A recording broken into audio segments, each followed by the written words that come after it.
We'll intervene whenever we decide it's in our national security interest to intervene. And if you don't like it, lump it. The problem with America is not that we go around marauding around the world imposing ourselves. The problem with America in the last 10, 15 years, since the end of the Cold War, really in the last 60 years, is that we've been too slow to get involved. I don't know how many Iraqi civilians were killed, but I can assure you that the number is the absolute minimal that it's possible in modern warfare. Every nation in every region now has a decision to make. Either you are with us or you are with the terrorists. You know, that land over there is yours. You'll go back to it one day because your fight will prevail and you'll have your homes and your mosques back again because your cause is right and God is on your side. Welcome to the Darkened Hour. Good afternoon. Welcome to another episode of the Darkened Hour. I'm your host, Adam Fitzgerald. With me today, Richard Cox. Richard, how are you doing today? Good, thank you, Adam. Good to be here. And we have a special guest, Scott Horton. Scott Horton is the director at Libertarian Institute, the editorial director of Antiwar.com, the author of two books, Fool's Errand, Time to End the War in Afghanistan, and the book we will be elaborating on today, Enough Already, Time to End the War on Terrorism. Since 2003, Scott has conducted over 5,400 interviews as the host of Antiwar Radio on KPFK 90.7 FM in Los Angeles, for which he had won the Austin Chronicle's Austin Award in 2007 for Best Iraq War Coverage. Scott, thank you for coming on today. Thank you very much for having me, both of you. Well, I'm going to get right to it. In chapter 1 of the book, you quoted Saul Alinsky the following, quote, that the real action is in the reaction of the opposition, end quote. Osama bin Laden understood this quite eminently. His grievance against the United States was through their military intervention in the Arab nations and on Islam's most holiest site, Mecca and Medina in Saudi Arabia. His response to the invasion of Afghanistan was to coax the United States into entering the country aggressively and to have a years-long conflict with the United States, spending billions, thereby hurting the U.S. financially in the process. Was this a victory for bin Laden in that regard? Yes, absolutely. I mean, the entire terror war, and I know you're interested in this subject. I'm not exactly sure your stand on all of these things, but there's always been, from the very beginning, great suspicion about how the 9/11 attack could have happened and that possibly Al-Qaeda really was just a front for the CIA all along or for the Saudis, and that this was a self-inflicted wound. But I'm kind of a reverse 9/11 truther. I think you can make a better case, honestly, that George Bush and the neoconservatives and the militarists in his government and Barack Obama and his, for that matter, were all essentially agents of Al-Qaeda and working from the script that the enemy wrote out for them to follow. Now, I'm being facetious there. I don't really mean it in that sense, but people always ask, who benefits? Who benefits? Al-Qaeda benefits. This was the plan. This is what they were trying to do. And, you know, John Miller, who had been a reporter for ABC News and later became an FBI counterterrorism agent after September 11th, he had interviewed bin Laden. And later he talked with Peter Bergen from CNN, or who had been at CNN and also had interviewed bin Laden. And he told Peter Bergen that when bin Laden told him, yeah, me and my boys, we're going to war against the United States of America, that internally, he didn't laugh in the guy's face, but internally he said that he scoffed and laughed and, you know, like chuckled to himself that, yeah, you and what army, pal? Because what John Miller didn't understand was what you just said there with that quote from Saul Alinsky, that in all asymmetric political action, whether it's clever protesting community organizing tactics in the neighborhood in Chicago, or whether it's crashing planes into a tower, the point is to create a reaction that serves your interest. How indeed, as John Miller wondered, was bin Laden and a group of just a few hundred men who were exiled on the border of Afghanistan and Pakistan, hiding out in the White Mountains out in the middle of nowhere, how were they supposed to wage a regional revolution? turn the entire Middle East upside down, depose all the kings and el presidentes and sultans and potentates that they hated and wanted overthrown. How could they possibly do that? Well, they had to get us to do it for them. And, you know, when I put out the first book, I got this criticism somewhat. I tried to make it even more clear. I think I made it clear in both, but I really tried to make it even more clear in this one, that to say that George Bush fell for it and that his government went for it is not the same as arguing for their innocence, that they somehow were just these doe-eyed babes who got played for fools by this wily, crafty villain or some kind of thing like that. What bin Laden was counting on was the cynical, dishonest, manipulative corruption and militarism and imperialism of the Republican Party in power. He was no dummy. He was no caveman hillbilly Taliban from the outskirts of Kandahar. He was the son of a billionaire, had an engineering degree, was, you know, the bin Laden family are, the bin Laden group is like comparable to Halliburton in America. It's a massive construction firm with massive government contracts and oil company contracts. This kind of, this was a sophisticated guy. He knew what he was doing. He was giving W. Bush a crisis to exploit. And in fact, as his son told Rolling Stone magazine in an interview in 2010, in the fall of the year 2000, my father was rooting for George W. Bush. And it was because he saw in Bush the fake tough guy, pretend cowboy, all of this character, that this is a guy, a perfect mark, essentially. This is a guy who will attack and will exploit the crisis and break the country. And what bin Laden thought was the same as the CIA thought in the 1980s, that if we bog the empire down and bleed them to bankruptcy, in the 80s, it was us working with them against the Soviet Union, then at the end of the day, we drive them out and win.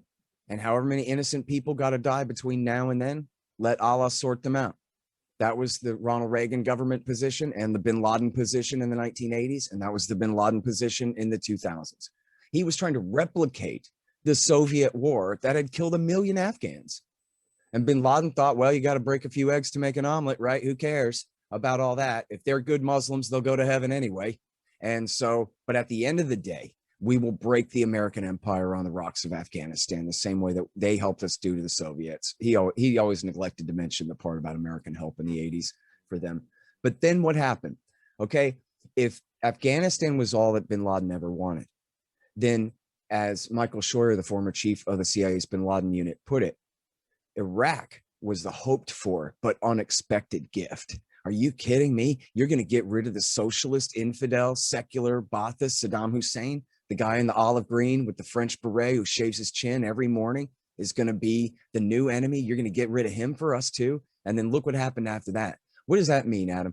If Afghanistan is all they ever wanted and Iraq was the hoped for but unexpected gift, then what does it mean then when Obama goes on and knocks off Gaddafi and does a half a regime change war in Syria that leads to the rise of a bin Ladenite caliphate and wages a 6-year war on the side of Al-Qaeda in the Arabian Peninsula against their enemies, the Houthis?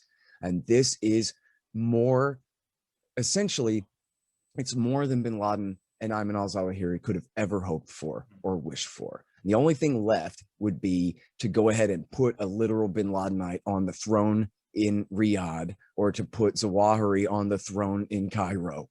But short of that, America has been reading from bin Laden's script the whole time. The action is in the reaction. Let's give them a crisis to exploit. It's like pulling a string and let her rip. And here we are 20 years later. We killed almost 2 million people. We spent almost $7 trillion. We lost, you know, on the order of 5,000 soldiers, tens of thousands wounded. And what did we get out of it at all? And not even we, forget the American people and our national interests whatsoever. What did the American empire get out of it? Nothing. They got nothing that they didn't already have. A naval base at Bahrain, right? What did they gain? They didn't expand their footprint in any meaningful way. And they have less credibility, less power and influence than they ever have. And in sticking with that, it leads into directly, well, put into my next question. U.S. Ambassador April Gillespie's conversation with Iraqi President Saddam Hussein seemed as if the United States would not intervene if the Iraqis' military invaded Kuwaiti borders. However, Great Britain pressured the United States to become involved because they had a vested interest in Kuwaiti oil, thus precipitating the false accusation that the Iraqi army were going to invade the Saudi kingdom. This led to the farce, the U.S. Congressional Human Rights Caucus, which saw false allegations of Iraqis having outlawed chemical weapons. And of course, the suspect testimony that you outlined in the book, coming from Nurse Naria, who spoke about Iraqi soldiers throwing babies out of incubators at local hospital in Kuwait. Meanwhile, Naria was never a Kuwaiti nurse. She was actually the daughter of U.S. Kuwaiti ambassador, Kuwaiti ambassador Saud Nasser al-Sabah. The ramifications from this was the United States military intervention, which led to the deaths of 292 coalition forces killed, 776 wounded, over 4,000 Iraqis killed, and approximately 75,000 wounded. Greek author and historian Aeschylus once said, "The first casualty of war is the truth." Is that what happened here and in most U.S.-led conflicts involving the Middle East following afterward? Yeah, listen, I hate to say it, but I wrote a old blog entry one time at antiwar.com. You can find it. It's called "They Lied Us into War," all of them. And it's every single war since at least 1812 has been based on official deception of one kind or another. All of them. In this case, essentially, okay, if you wanted to be more conspiratorial about it, you could make the case that they did this very deliberately and that they essentially entrapped Saddam Hussein into this box. I don't think that there's really conclusive proof of that. No one on the inside has ever said that, yeah, that was what we were doing, and really confirmed that in any real way. I think the simplest explanation is a failure to coordinate among the different departments. The, commander, a colonel problem, whatever you call that, right?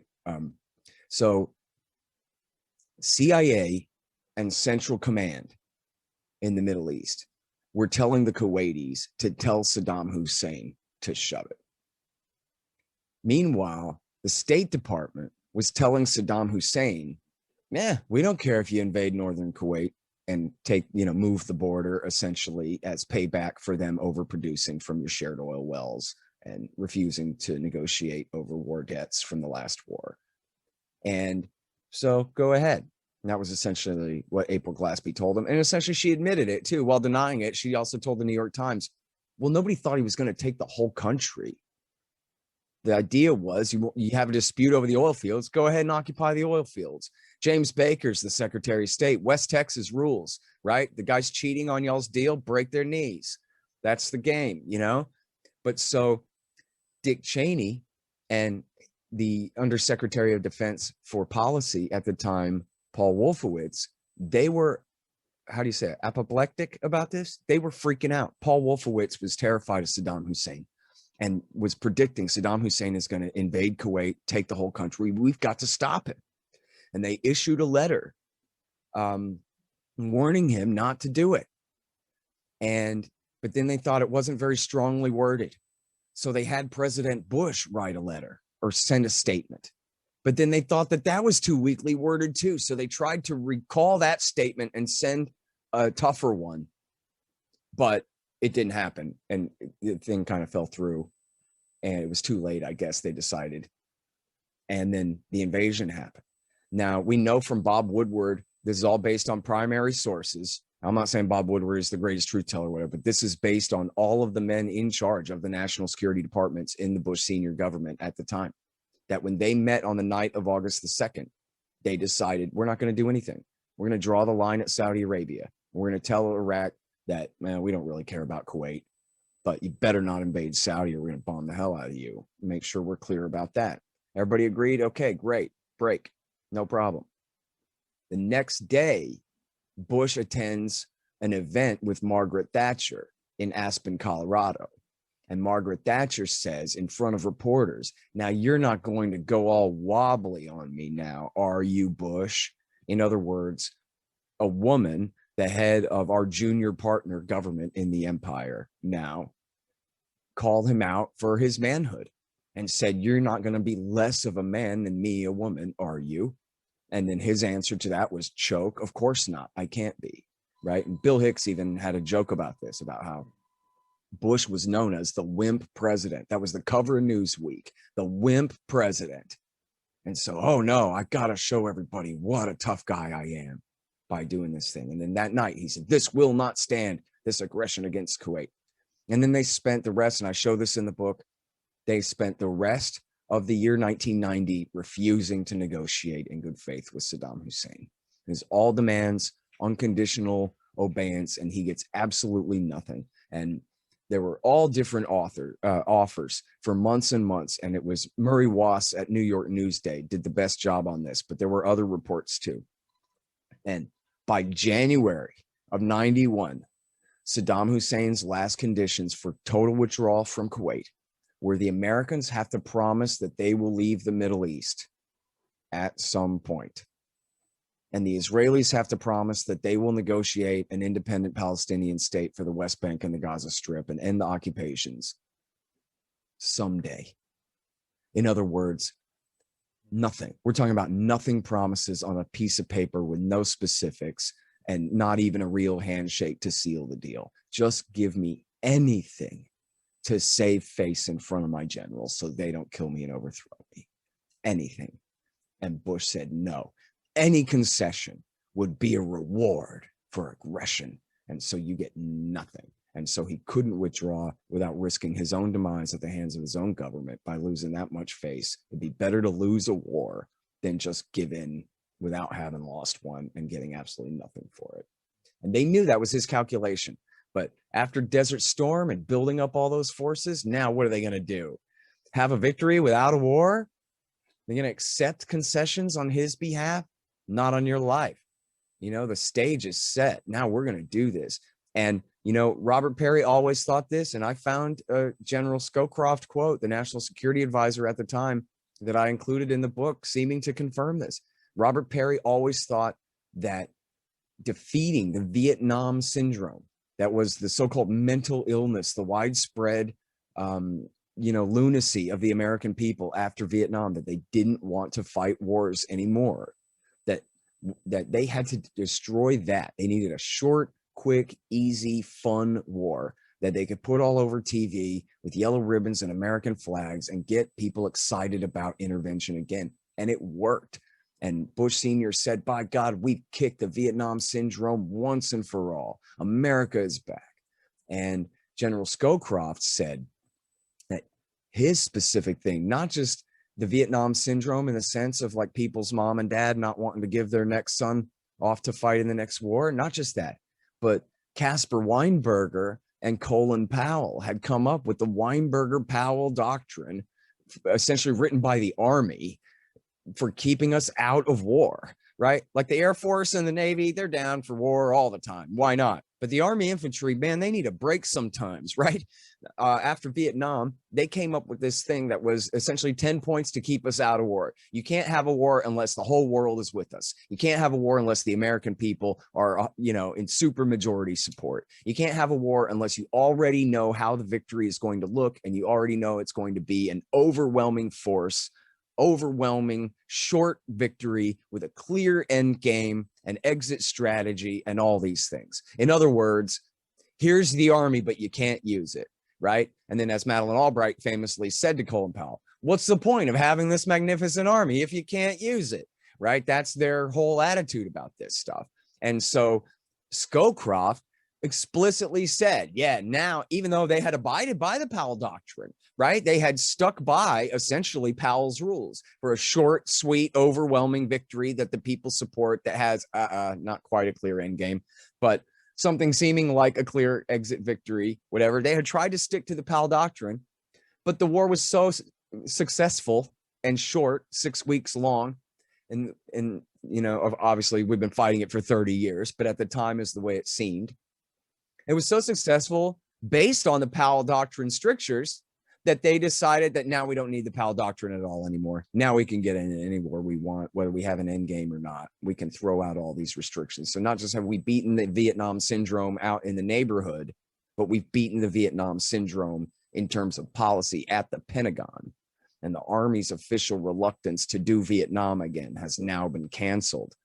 And so it was just a matter of time, that 10 more years, and they got the Army infantry on the ground fighting in Baghdad, getting sniped from the rooftops. There seems to be a lot of agendas and explanations coming from a multitude of sides here in the political, geopolitical structure. But what many people don't know is the agendas of, say, the enemies from afar. And you're one of the very few authors that I know, in which I'm quite thankful for. You spoke about it in the book.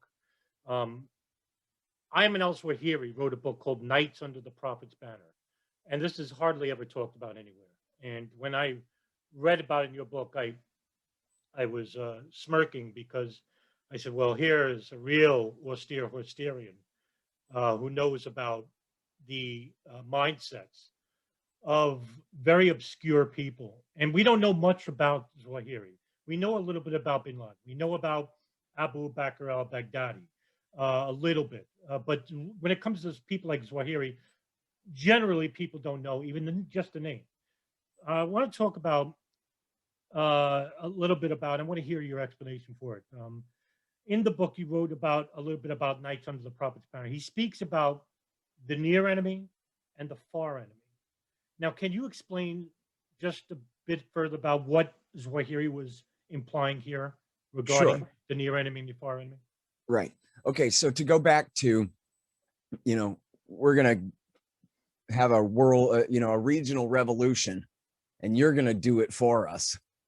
The idea was this, that one, the American people, or the American empire, is already at war against them, they thought, by supporting the Israeli occupations in Palestine and in Lebanon, by supporting the kings and dictators and sultans that tyrannize them and, for example, keep oil prices artificially low to subsidize our economy at the expense of their people while they live in poverty, and all these kinds of things. And for that matter, the bases in Saudi used to bomb Iraq in perpetuity all through the 1990s, through the end of the Bush senior years and all through the Bill Clinton years. And so the idea was, one, yeah, they wanted revenge. They wanted to fight us. They wanted to figure out how to get us into it. But again, they recognized that they're just a few hundred men, and America's a global superpower. And so what are they supposed to do about a power like this? And so, George Bush wanted the American people to believe that what they have against us is who we are, what we are, where we're from, what we believe, right? The more you love your mama, the more they want to kill you, this kind of thing. But if they were being honest about it at all, like say, for example, it wasn't George Bush's son we were talking about here, but someone whose fault it wasn't, maybe, and they wanted to be honest about this, you say, well, why would a bunch of guys like this want to attack the middle part of North America? What did we, in fact, ever do to them, right? And the answer was, we were propping up their potentates, right? What they wanted more than anything. Bin Laden wanted to overthrow King Fahd, and Zawahiri wanted to overthrow Hosni Mubarak and take their places, essentially, or at least have someone, I don't know if they were that greedy for power themselves. They certainly wanted these sock puppet dictators of the Americans overthrown and replaced with guys like them. And so how are they going to do that when the American superpower backs their militaries, backs their states, and will support them no matter what? So the answer was, we've got to play a long game. We've got to take it to the Americans first. So the point of all of the terrorist attacks through the 1990s was not just to take revenge against the Americans or to scare them away. It was to provoke. The action is in the reaction of the opposition. And so, look, bin Laden told Abdel-Bari Atwan that he had his men helped with the Black Hawk Down incident in Somalia in 1993, where the Rangers and Delta operators were killed. And he lamented that Bill Clinton just said, I'm getting the hell out of here. I don't care about Somalia anyway. Bush got me in here. I got, all these other things on my plate. I don't want to deal with this, and left.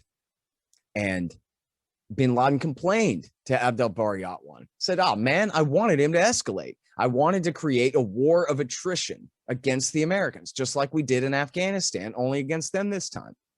He didn't care if it was in Somalia or if it was in Iraq or Afghanistan or anywhere else. He was trying to get America into a war. He was, which, right, like on the face of it, that sounds silly, right? You want to get smashed by the all-powerful world empire? But then the answer was yes, that's right. And as bin Laden's son later said, in Clinton's time, America was very smart. He sent some cruise missiles. He said this in 2010 when bin Laden was still alive. He said, Bill Clinton sent some cruise missiles against my father and missed, and he lived.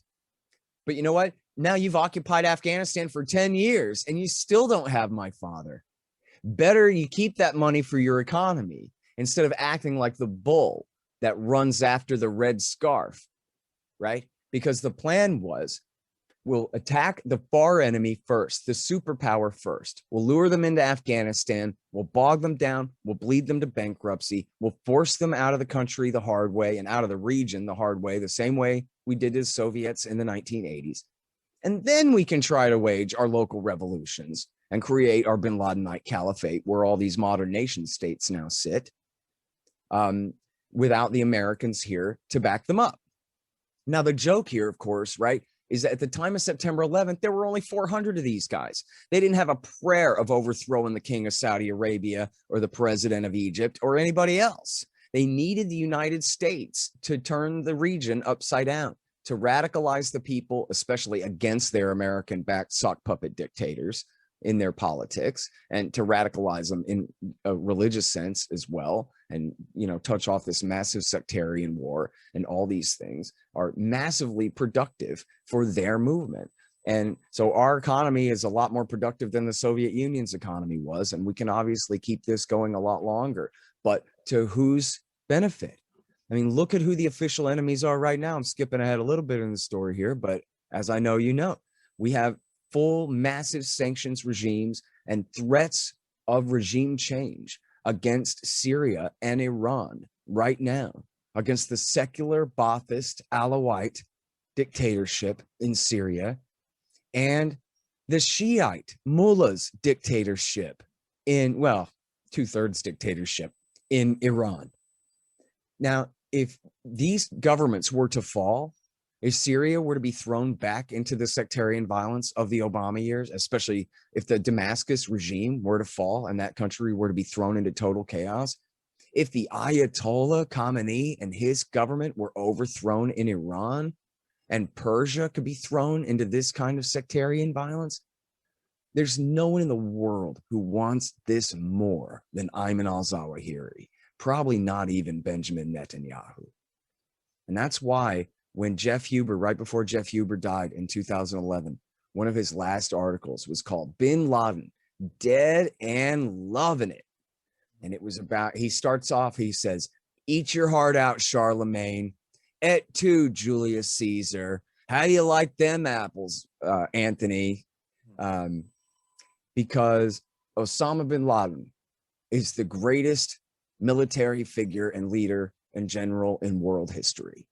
There's no one man who has been able to move these massive armies across the entire face of the earth on these, as he put it, these worthless, endless goat rope missions, and bog down and destroy his enemies without even possessing an army of his own of any kind. Here he is hiding in the attic, even from his own wife, and having fevered dreams of a caliphate he could never achieve. And then America goes and does it all for him, more than he could have ever wished for us to do. And we're not done yet, but then when we do finally go, guess what? Of course, every regime in the region has been destabilized, right? We've had an entire Arab Spring. We've had governments, you know, overthrown hither and yon, and we've had any government that is a known sock puppet of the Americans, a known close ally of the Americans in the region, completely discredited for all time. You know, our local Sultan, what's his name? The guy who's best friends with the Americans, who destroyed Iraq, who they bribe him with billions so that he can live a corrupt lifestyle and rule over us in tyranny. All of that is as plain as it could ever be, you know, more than it ever was before.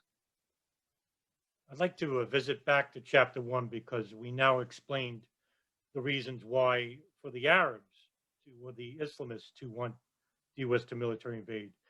Under the chapter New Order, you spoke about the rise of the neoconservatives. Paul Wolfowitz, the Undersecretary of Defense Planning and Policy, constructed the Defense Planning Guidance, or commonly known as the Wolfowitz Doctrine. This was later revised by Louis Scooter Libby, who was then the Deputy Undersecretary of Defense for Policy. Now, the planning document outlined was to have the United States as the sole superpower after the collapse of the Soviet Union in '79, following the Afghan War, by expanding its military borders into the Middle East, Southeast Asia, for which would help inaugurate a new American century. However, the plan was not supported at the time and was later revised in the Bush Doctrine after the 9/11 attacks. Was this influenced, all of this, by former National Security Advisor under Carter, Zbigniew Brzezinski's Grand Chessboard? Well, you know, Brzezinski and the neocons had severe differences about this stuff. I mean, Brzezinski was much more a hawk on Central Asia, wanted to focus on Afghanistan, and I'm almost certain was outright opposed to the invasion of Iraq. He certainly was constantly talking smack about the neoconservatives and by name. And you might remember that in 2007, when the Ehud Olmert government and Dick Cheney were in conspiracy working to try with David Petraeus, working to try to gin up an excuse to start a war with Iran. That in 2007, when Dick Cheney and Ehud Olmert and the neoconservatives were really and David Petraeus were really working hard to see if they could gin up a war against Iran and strikes against Iran. They were even saying that maybe we'll just get the Israelis to start it. David Wormser, Dick Cheney's man, was actually leaked. And this was confirmed 3 or 4 places that Dick Cheney is considering having the Israelis attack Iran in a way that would have them bomb the Natanz nuclear facility, in a way that would force Iran to retaliate against American interests in the Gulf, as they put it, as an end run around President Bush to force him into the war. Well, right around the time, this is in spring of '07, at the height of the tension against Iran. And Zbigniew Brzezinski testified before the Senate that if Israel launches planes to attack Iran, George Bush should shoot them down over Iraq. And the senators are like, oh my God. And Brzezinski is like, listen, Israel and America are different countries with different interests. It's not in our interest to have a war with Iran. Are you crazy? We're going to be fighting from the Mediterranean Sea to India without a break in between? You think our army can bite off that much and chew it? You're crazy. And yes, if that means killing Israeli F-16 pilots, if they dare try it, then yeah, kill them, said Brzezinski. That's not Richard Pearl and Benjamin Netanyahu's man. That's he's got his own bad ideas about world empire, but they're not Likudnik based ideas. You know, his idea is essentially still probably more in line with what the neocons wrote in that defense planning guidance, which is not as Israel centric, which is about this arc of crisis and figuring out a way to exploit destabilized countries in the Middle East and in Central Asia, especially, in order to dominate, as they put it, the world island under these old kind of British doctrines of Alfred Mackinder, that, you know, America, like Britain, is a naval power. And so how do we control Eurasia? We got a lot of bases in Western Europe, and we've got a lot of bases in Eastern Asia. But what do we do about the center landmass here? How do we dominate the wheat fields of Ukraine? How do we keep the Russians out of everywhere except Russia? And that is, we got to be there instead. And I think that, you know, is much closer to reflecting Brzezinski's priorities. Whereas, frankly, as he understood and was frank about at times, the wars in the Middle East were not fought for American imperial interests. They were fought for the Israelis. This is what Israel wanted. This was the push from the Likud party, mostly Benjamin Netanyahu's faction of it. Ariel Sharon really just wanted to do everything he could to get us to attack Iran first. But Netanyahu was a clean breaker and really thought, no, we want to do Iraq first. And he was Even though Sharon was in power, Netanyahu was the one who was closer to the neoconservatives in the United States. And then they promised Sharon that, don't worry, once we do Iraq, we're going to go to Syria and Iran too anyway. And so Sharon and his government got on board for it. And I list 1,000 evidences in there. Even Condoleezza Rice's right-hand man, Philip Zelikow, the guy who took the primary responsibility for writing the 9/11 report, said, I have a giant block quote there, he's very frank about it, that it's not oil and it's not just American military interests. The reason we went to Iraq was for Israel. And because of the neoconservative, and he wasn't a neocon, he's like considered more in the realist camp, I guess. And that because the neoconservative conservatives prioritized Israeli interests, and that was why we did it, as he put it, to protect Israel, as though they needed protecting from Iraq, which is a joke, but still.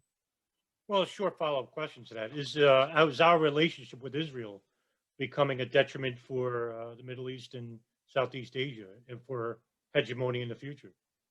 Yeah, absolutely. I mean, even from the point of view of the American empire, Israel is a counterproductive albatross. You know, from the point of view of the American people and our national interest, they are nothing but a negative in virtually every way. And September 11th would have never happened if it wasn't for Israel's policy in the Middle East. You know, I saw this great video one time. I wish I had saved this. It's a Jewish guy from Brooklyn, New York, and he's doing a thing debunking the bombs in Building 7. And he's going, there's not bombs in Building 7. It wasn't the Israeli. In fact, I think the frame of it was like he was really interested in this stuff. And he was kind of going down the Building 7 rabbit hole. And then he realized, he figured it out. Hey, guys, it wasn't the Israelis planting bombs in Building 7. It was the Israelis killing kids in Lebanon that motivated Egyptian engineering students into volunteering to work for this Saudi terrorist to hijack our planes and crash them into our towers. And the North Tower hit the Building 7, and it burned all day, and that's why it fell. Yes, it was because of Israel. No, it wasn't because they put demolition charges on every little column. That's not what happened. It was because they were killing innocent people with our money and with our diplomatic protection and making Americans a target for their wrath. And so in 1996, when Shimon Peres launched Operation Grapes of Wrath in southern Lebanon, Mohammed Atta, the lead hijacker, filled out his last will and testament, which was essentially him joining the army, right? That's his dedication that I'm fighting in this war. Now, this guy's 22 years old at the time or something, filling out his will, right? Then just a few months later, bin Laden puts out his original declaration of war against the United States, where he goes on and on about Operation Grapes of Wrath, and particularly the Qana massacre that happened 2 days after Atta had signed his will. 2 days later, the Israelis bombed a United Nations shelter that had, I guess, with an artillery shell, and killed 105 Lebanese women and children. And when bin Laden put out that statement, that was when Mohammed Atta and his buddy Ramzi bin al-Shibh said, let's do this. Let's join al-Qaeda. And the next year they traveled to Afghanistan and were recruited by bin Laden. You guys got visas in Germany, in the West? Cool. We could put you to use. And the next thing you know, it's bin al-Shibh helped coordinate the whole damn thing. And Mohammed Atta's the lead hijacker, flying the first plane into the South Tower. Was it the North Tower they hit first? I forget. The North Tower. Yeah. Yeah, hit the North Tower there. Yeah, the second one to fall, the first one to hit. And so the rest is history, right? It wasn't American bases in Saudi Arabia bombing the Iraqis for Mohammed Atta. But how do you explain this? Can you imagine George W. Bush giving a speech where he goes, listen, what happened was some Egyptian engineering students studying in Germany wanted to kill us because of what the Israelis was doing to the Lebanese, right? Or we're doing to Lebanese. Huh? That's the answer. That's the answer. That's how Building 7 fell. Was the Israelis were murdering women and children in Lebanon, and they got us attacked by al-Qaeda.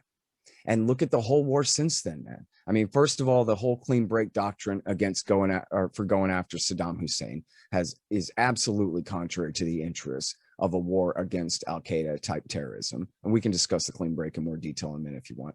But it was essentially an Israel-centric policy. And then ever since then, we've been fighting on bin Laden's side. because by the end of 2005 and the beginning of 2006, they realized that as much as they hate Iran, they just put Iran's best friends in power. You know, essentially, Sistani outsmarted them. In July of 2004, the Ayatollah Sistani said, if you believe in God, I want you to go outside and demand one man, one vote.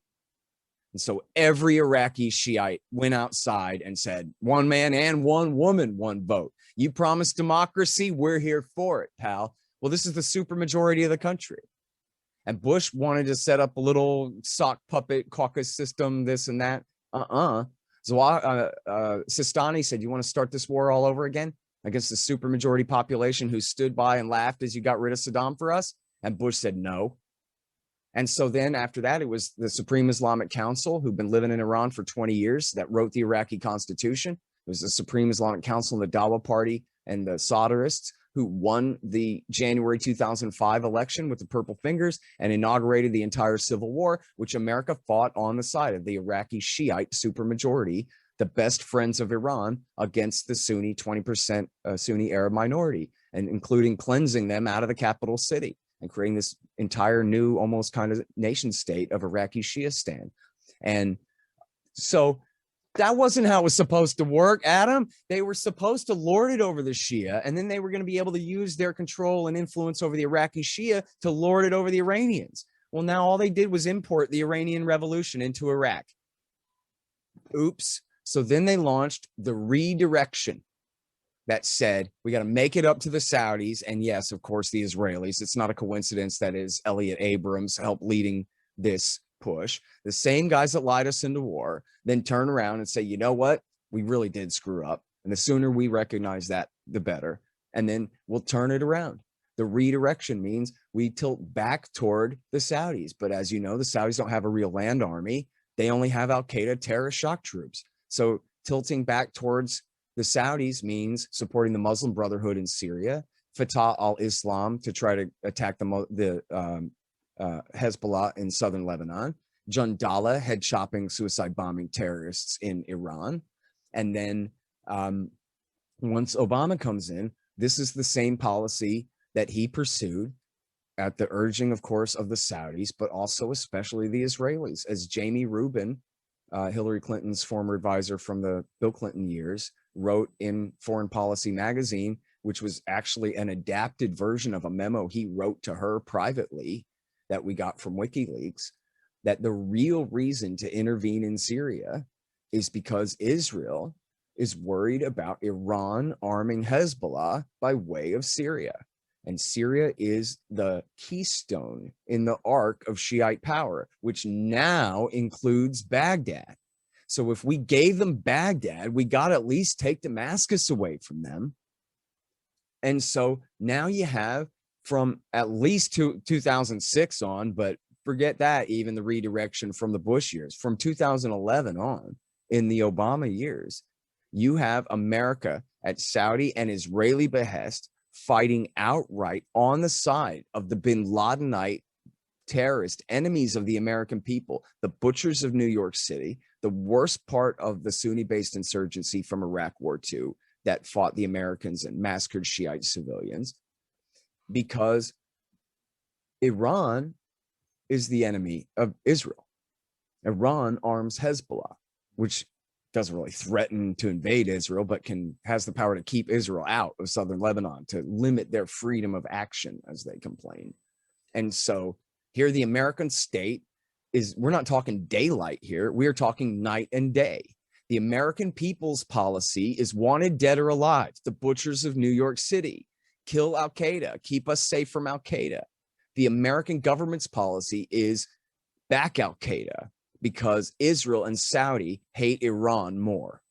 And their priority is serving the interests of these foreign powers above the interests of the American people. It's 100% contradiction. The only way they get away with it is by saying, you know, terrorism over there with them Arabs and whatever, and don't you look too close at the borders, and don't you try to figure out who wears the black turbans and who wears the white ones, and don't try to figure out who's on whose side. All through Iraq War II. They said, well, it's us and the Iraqi people fighting for democracy versus the terrorists who are trying to thwart it, right? When that wasn't the line at all. The line was, we're on the side of the Shiite supermajority, and their allied 20% Kurds against the Sunni Arabs. That's where the lines are. And then until they switch for a little while and so forth. But they never explain. Because if they explain, then the American people would see that what Saudi wants and what Israel wants is directly contrary to the interests of the American people. Let's go back to what you gave a little bit of interest in explaining about, which is the clean break, 1996, a new strategy for securing the realm, which was authored by some of the more stricter neocons in the State Department. David Wormser was the primary author. David Wormser, Douglas Feith, Richard Pearl. Just give us a brief explanation as to how what this document entails and how it's being influenced in today's politics in the Middle East.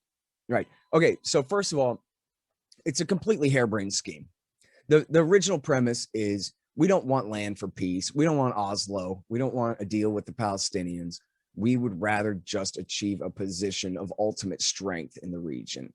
No one will mess with us, and we'll call that peace, rather than having a decent understanding with our neighbors, which they have a peace deal with the Egyptians and the Jordanians. They could just as easily pursue a permanent peace with the rest of their neighbors. But they said, look, we rather just be stronger. And so part of it was kind of a neoliberal program for getting rid of socialist excess and, boosting the budget and that kind of thing that you would recognize as like a typical austerity type program, but then the rest of it is how to achieve this regional hegemony. And it's completely crazy and stupid. Okay, so everybody picture again the map of the Middle East here as we're talking about. We have this, as they call it, this arc of Shiite power from Tehran, skipping over Iraq for now. This is 1996. Saddam Hussein is the roadblock here, the Sunni Ba'athist in the middle there. But then you have Syria, which is run by the Alawites, who are very close to the Shiites and have an alliance with Iran.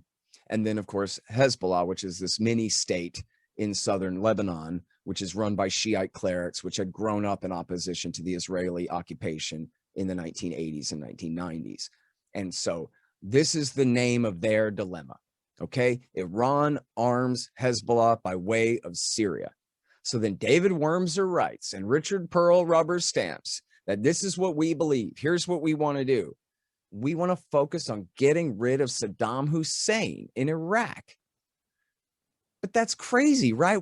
On the very face of it, America in the Ronald Reagan years, in the Jimmy Carter and Ronald Reagan years, had backed Saddam Hussein to contain the Iranian Revolution in a bloody war that killed almost 1 million people.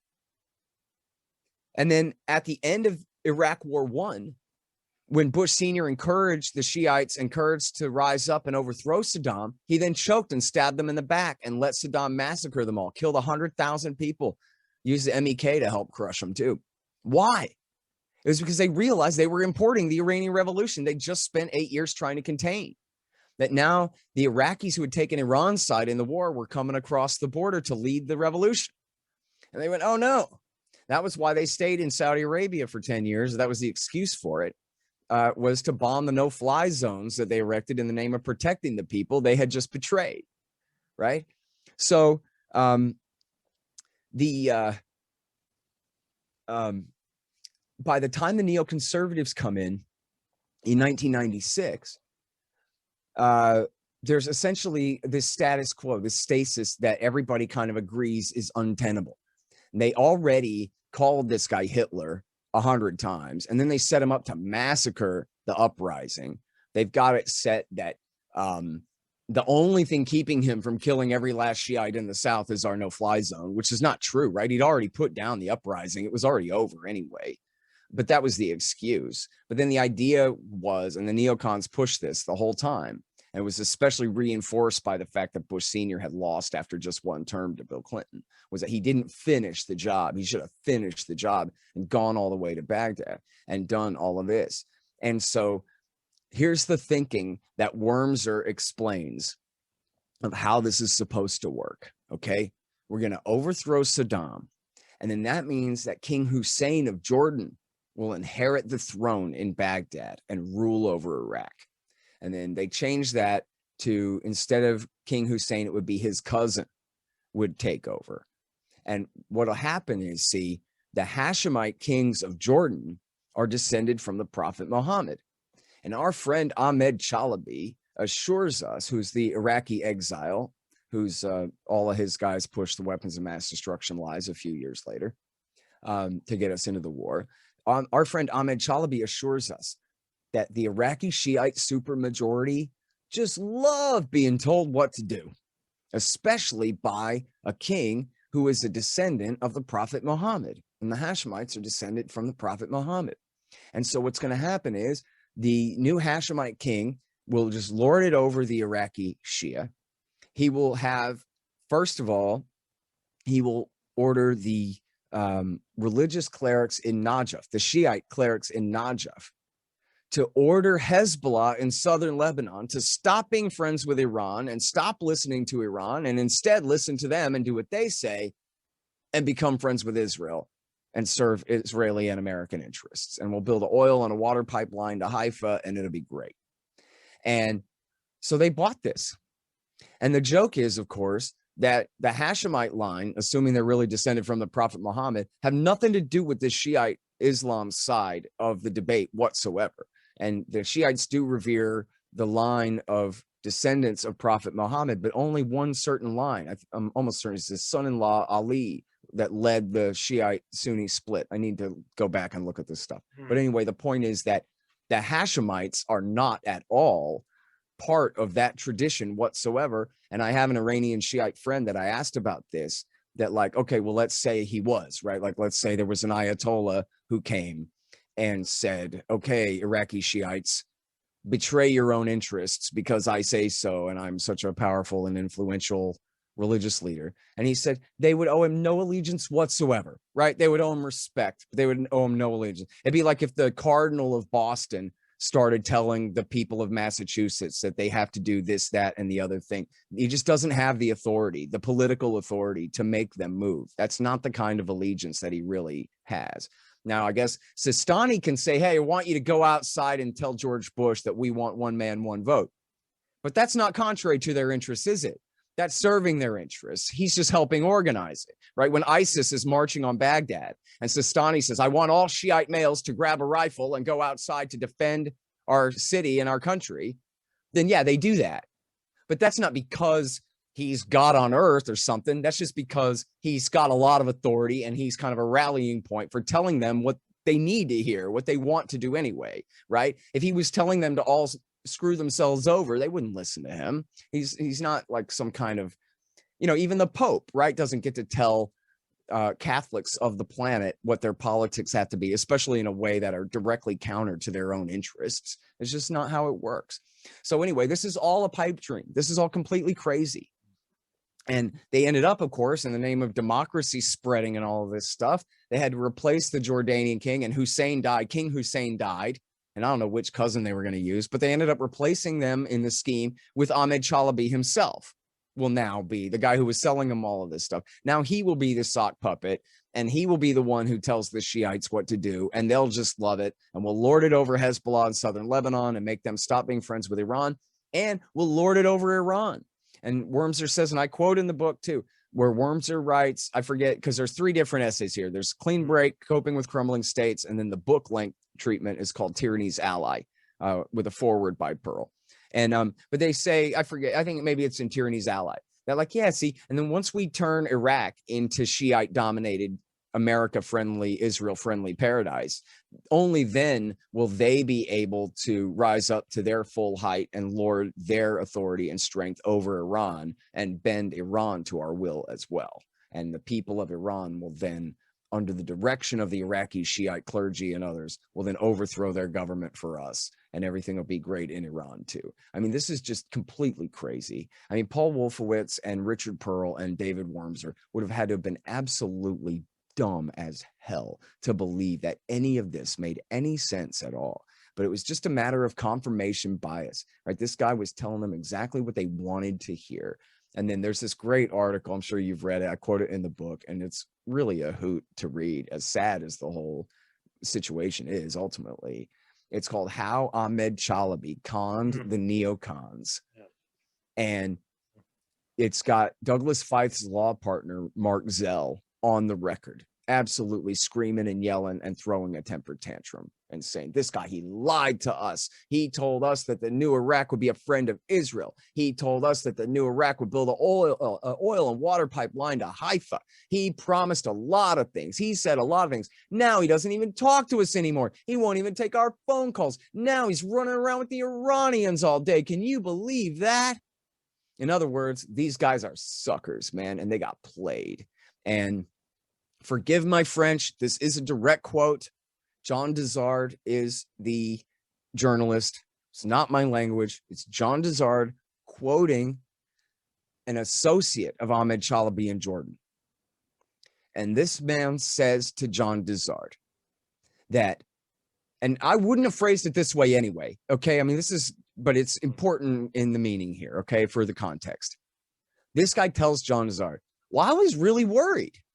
And I was asking Ahmed, what are you doing running around with all these Zionists in D.C.? And he told me, don't worry. I'm just telling these Jews what they have to hear in order to get us into the war. And I'll betray them as soon as it's over. And then I said, oh, okay, great.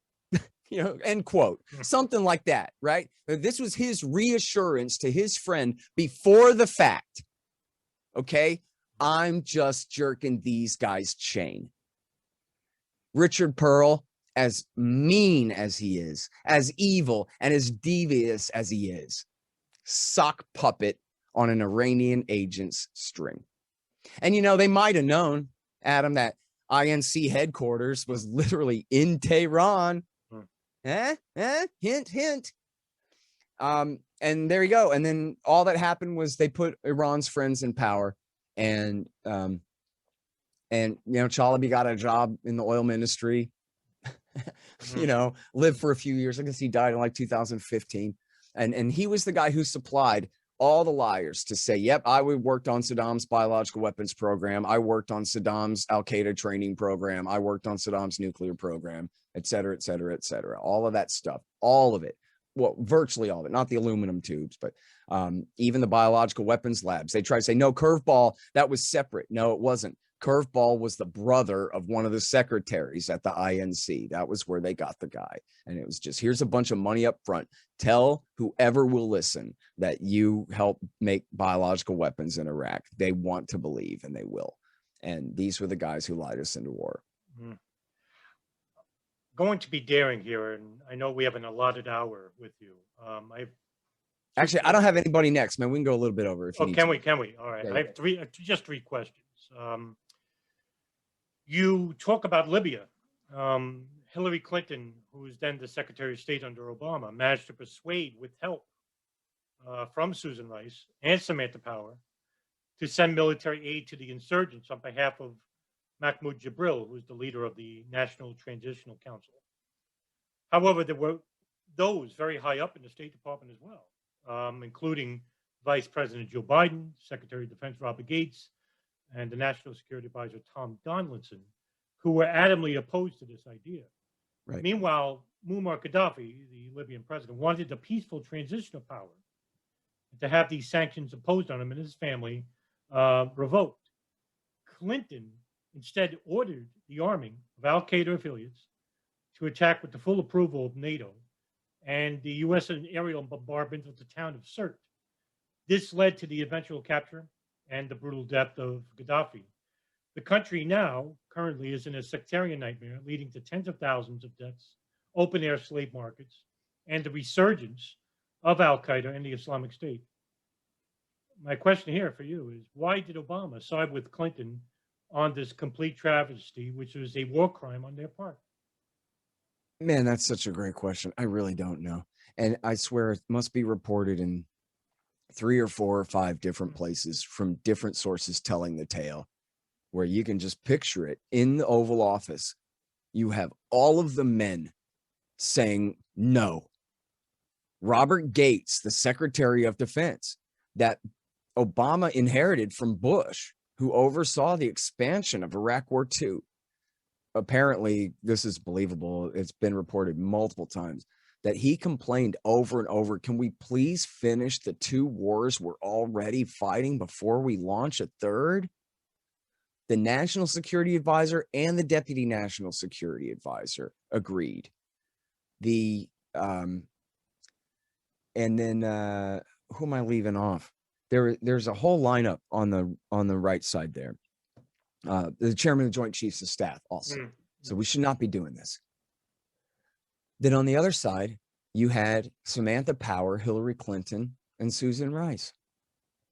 And in all three cases, their interest was themselves. Their interest was their own power. Hillary Clinton wanted a big, cool, successful war to show this is smart power. Unlike George W. Bush, who screwed up Iraq, she knows how to do it right. This was to be like a campaign stunt for 2016. Of course, by the time she ran for president, she had to pretend the whole thing never happened. It was everybody else's fault, nothing to brag about at all. But this is in Michael Hastings' piece in Rolling Stone about Libya. It's almost unbelievable, except that this is exactly how it works, man. This is what they call the public choice theory, where there's really no such thing as the national interest. There's only the interests of the individual people who have jobs in the national security business, right? So Samantha Power was in 2007 and 8, she was an advisor to Obama, not Clinton. And in fact, she had really screwed up and called Hillary Clinton a monster. So, but guess what? Oops, Hillary Clinton becomes Secretary of State in the new government. So that means Samantha Power gets regulated to a deputy position on the National Security Council instead of something powerful. Well, Hastings reported this. It's out of her own mouth and her people. She felt, Adam, that she had done her penance for calling Hillary Clinton a bad name. And she wanted out from under this lousy assignment. I love this part of do-gooder, rinky-dink stuff, like working on protecting Christians in Iraq. She didn't want to do do-gooder, rinky-dink stuff like that anymore. She wanted a promotion, and she wanted a pat on the head and some attention from the boss. And so she said, this is my chance. I'll start a war and it'll be good for me.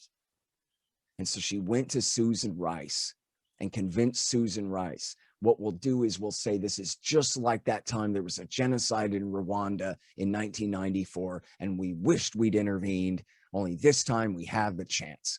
So now the war on terrorism is over, has nothing to do with this anymore. The fact that the guys fighting on the ground are literally Al-Qaeda in the Islamic Maghreb, Ansar al-Sharia, the Libyan Islamic fighting group, bin Ladenite veterans of the old Afghan war and Iraq War II as well, completely irrelevant. We're preventing a genocide. Come on, everybody. So then Power and Rice went and convinced Hillary Clinton and that this would be good for her. This will be a big stand we can take. It'll be smart power at its best.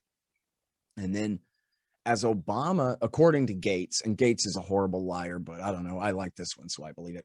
Gates says that Obama told him that his decision to start the war was 51 to 49%, which is nothing less than an admission of a war crime. It's the admission of launching a war of aggression. Not 60-40, not 70-30, not 90-10. But 51 to 49, should I launch an aggressive war or not, means that there was no threat, not even to the civilian population of the country, and he knew it. And of course, it turns out that the major propaganda talking point at the time, that Gaddafi was preparing to murder every last man, woman, and child in the city of Benghazi for fun, was of course a complete and ridiculous and total hoax. He sent a militia of 2,000 men. How are they supposed to exterminate a city of 300,000 people? You know, most of whom had already fled anyway from all the fighting and what have you. The whole thing was an absolute hoax, and they knew it. And they lied us into war. No different than the weapons of mass destruction. No different than the completely fake hoax of the 100,000 Kosovar Albanians that had supposedly been slaughtered by the Serbs in 1999 to justify Bill Clinton's Kosovo war. It was just made up.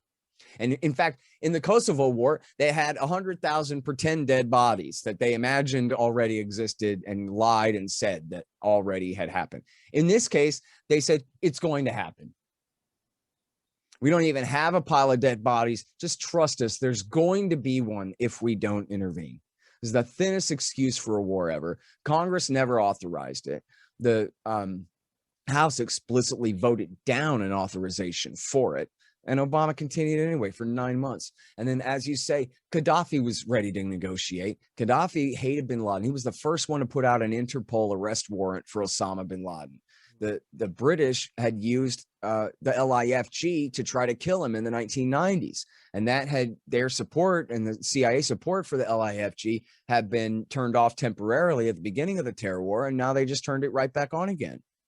And so they knew that they're backing terrorists the whole time. I mean, and look, we were watching this like hawks at antiwar.com the whole time. So we had all the quotes from the BBC, from the Telegraph, from the Independent, where hell, Patrick Coburn was over there talking to these guys face to face.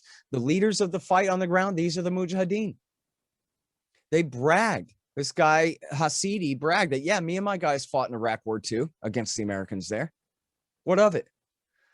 Abdul Hakim Belhaj, who's a major potentate in the Tripoli legislature to this day, had been an associate of bin Laden in Afghanistan and had fought in Iraq, had been captured and rendered to Thailand and tortured by the Americans and with the cooperation of MI6. And then after the war, he sued the Brits. Now, there's nothing like a semblance of a rule of law in America. But in Britain, apparently, you can still find a magistrate that'll hear a case like this. So he sued the Brits for cooperating in his torture, and they settled. And this is a guy who was a bin Ladenite, who is one of the major recipients of the power. His Libya Dawn group has been in play this whole time in Tripoli ever since then, and committing war crimes too, and on their side of the civil war. And then, of course, I mean, there's so many facets to this. You mentioned Jabril. He was the Libyan Chalabi, right? But Chalabi worked on David Wormser and Richard Pearl and Paul Wolfowitz for like 8 years. This guy, Jabril, gets Hillary Clinton in a hotel room for 45 minutes and says, yeah, no, democracy. And she goes, I don't know, good enough for me. But meanwhile, Libya is a tribal society. You know, there's basically one major dominant tribe in each of the major cities. So as soon as the war breaks out, now it's the Mizratans versus the Zintanis versus the who, like all over the place. Hundreds of militias cropping up all over the place to fight. Nothing like a monopoly on force. And you listen to these jerks now. I don't know if you saw this, where Anthony Blinken, in his congressional, his Senate confirmation hearings, says, yeah, well, the problem was, geez, we didn't really realize that Gaddafi didn't really have a state. So that when he killed him, there was really nothing for anyone else to take over. We had to start from scratch. So that was all Gaddafi's fault, see? Because Gaddafi was such a frightened dictator that he was afraid to have a big enough government that it could do without him. So it's his fault that he didn't build up a good enough government for us to put Al-Qaeda guys in charge of for them to run well. Obama famously said Libya was a shit show. It was the worst mistake of his presidency. But read the fine print. What he said was, I should have sent the infantry. I should have invaded. I should have conquered the country. I should have taken responsibility for building a new state in Libya, the same way had already failed in Iraq. And he's just mad because he thought the French and the British were going to do it, and then they never lived up to their end of the deal. So he wasn't regretful that he launched a 51 to 49% unnecessary war based on a lie for Al-Qaeda that turned into an endless civil war of chaos and death and destruction and open slave markets and 10,000 drowned refugees in the Mediterranean Sea and all of this. He doesn't care about that. He doesn't regret that. He only regrets that he didn't send the whole damned army to North Africa to make it 100 times worse. And then the most famous story out of the Libya war, of course, is the Benghazi massacre of 2012. Wait, I'm skipping a step here. You referred to this too. Gaddafi wanted a deal. And this is in the Washington Times, and the New York Times as well has a big two-part series where they allude to a lot of this as well, or confirm a lot of this as well. But the Washington Times series is great. It's a 4-part series about how the CIA and the military tried to stop the war. And Hillary Clinton's State Department overrode all of their efforts. But literally the CIA and the military were negotiating to try to find a peaceful resolution. And then once she put a kibosh on all that, and once the war started, kept it going. And they could have negotiated there's audio of phone calls of some of these negotiations going on into the summer before Hillary Clinton finally shuts it all down. Well, Gaddafi wasn't murdered until I think October, right? The war lasted 9 months. And so, yeah, from February to October is when he was finally lynched. And so we had all that time to call off the war, to figure out a better way. They were negotiating with Gaddafi's son, Saif. And he had a couple of sons, but this guy, Saif, had long been, touted by American and British reformers, right? Like he was, or as a reformer, by the establishment. He was like, the British Chatham House, the Royal Institute for International Affairs and the Council on Foreign Relations and all these type people would say that, like, this guy could be a reformer. He actually really is interested in democracy. He doesn't want to just inherit a kind of royal dictatorship from his father. He wants to help to turn Libya into a real modern nation state and part of the international community, which is a nice euphemism for the American world order, and all of these things. And this is a guy that we could work with. So once the war started, Saif Gaddafi is going, look, man, this is not BS. This is true. Listen to me. This is Al-Qaeda on the ground. That's who these guys are. It's the Libyan Islamic Fighting Group. That's who this is. It's not too late to call it off. What we'll do, they had a plan. They're going to kick the old man upstairs and let Saif Gaddafi come to power, end the war, but then hold elections, broaden reforms, include new people into an expanded parliament and all these things, right? Let's figure out a way to do what you say you're trying to do, which is create a new democratic Libyan state. But just like you would think might be the lesson of the last war, we still had troops in Iraq through the end of 2011. The Iraq War II wasn't even all the way over yet. And you'd think he might have learned the lesson from the last war about how not to do this kind of thing. That, like, maybe Saddam's secular dictatorship, instead of dropping a virtual atom bomb on it, maybe we could have accentuated the secular part and tried to, with ironclad protections for religious and ethnic minorities, started to open up the process to democracy, create a bicameral legislature and a rule of law and a Bill of Rights and a whatever. Maybe America could have worked with Saddam Hussein on taking his secular government and turning it from fascist to more of a democratic state, which, by the way, he offered to do. He offered to surrender and to hold new elections. It's all in the book. And they could have done the same thing in Libya. You really say that what you're interested in here is democracy and peace and the global community of friendship. Well, a much better bet than the Libyan Islamic Fighting Group of bin Ladenite suicide bomber terrorists might be Gaddafi's son, who's educated in England and has a real interest in, something beyond himself as leader of his country and trying to do something a little bit better, and where we have all the leverage in the world to work with him going forward too, right? Assuming the premise of American intervention at all here for the sake of argument, you understand that the way that they went about it was it's treason. And they knew all along, we all knew all along.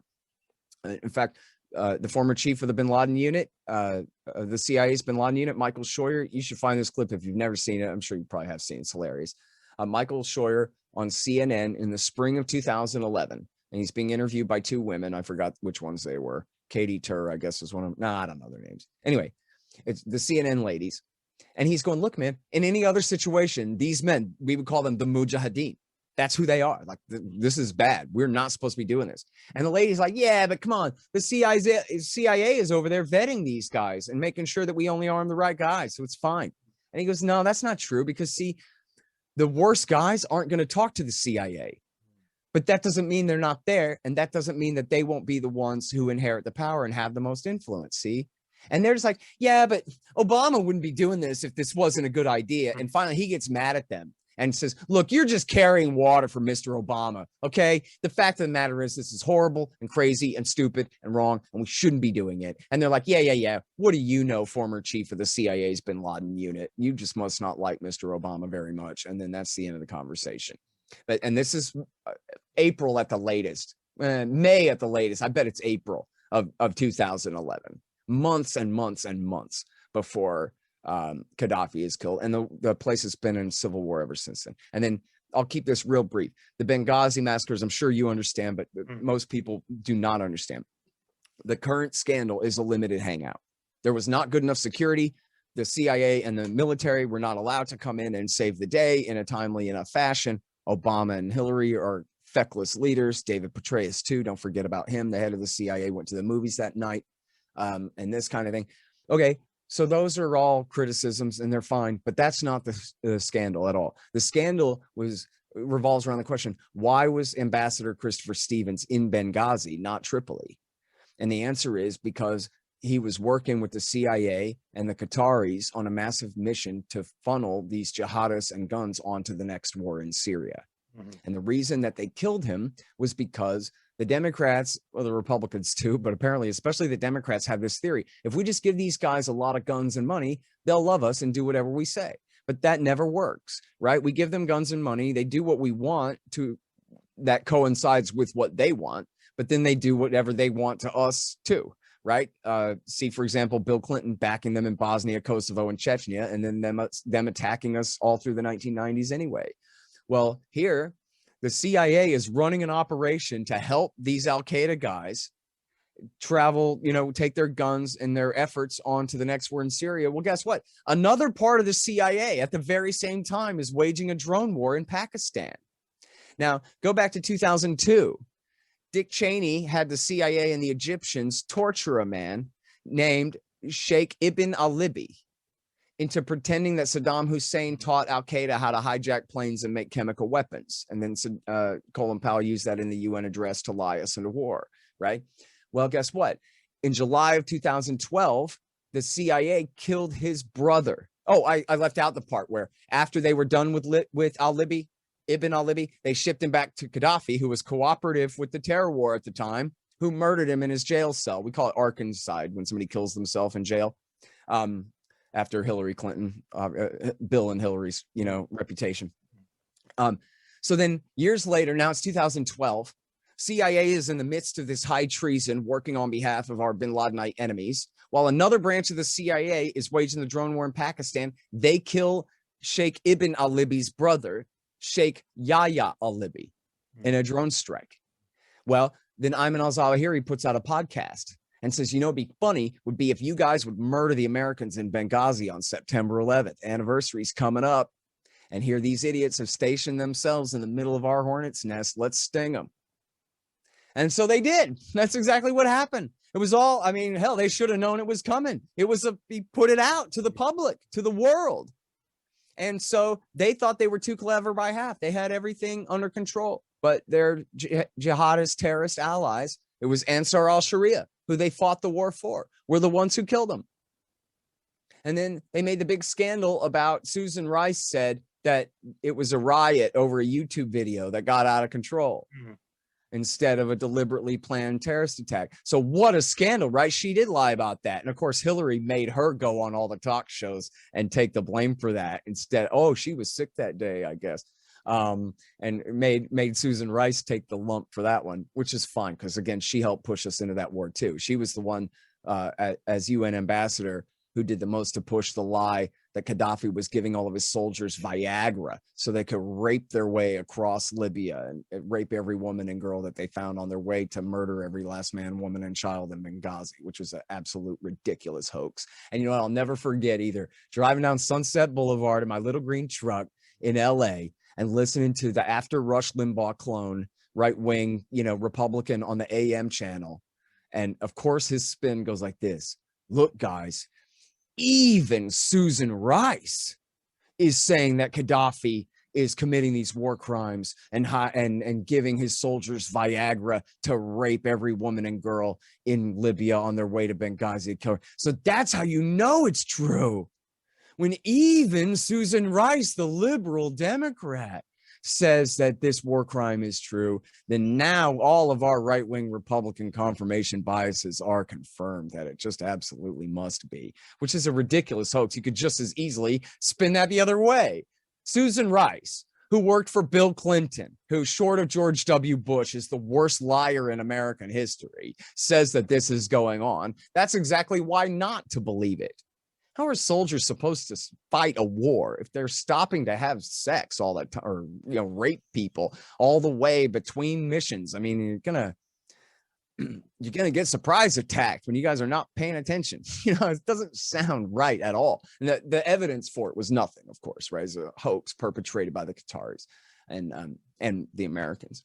And so anyway, so yeah, and the whole thing's a disaster. They've been at war ever since. There's nothing like a monopoly government there. There are two major governments fighting over control, but they won't just split the country back in half. It's only been a unified country, not since World War I, but since after World War II was when it was first unified under a British sock puppet king and then under Gaddafi. And now this. It was always Tripoli or however, and Cincerencia. I can't pronounce either of them. These two completely separate kingdoms in North Africa there that had always been different. And they're making no headway whatsoever. And they're fighting over the oil basin in the middle. And you have America on both sides. You have the Turks and the Italians and the Americans backing the Tripoli government. You have the Qataris and the Saudis and the Americans and the Russians backing the Haftar faction in Benghazi, which is funny. Now they've switched. Now you have the more secularists in the East and the Islamists in Tripoli going the other direction. But anyway, the whole thing's a disaster. It's been a disaster. They've been fighting and tens of thousands of people have been killed. I don't know about hundreds, but certainly tens of thousands of people have been killed in relatively low level, but still horrific civil war this whole time, now 10 years on. And at the same time, the other disaster lays in Syria.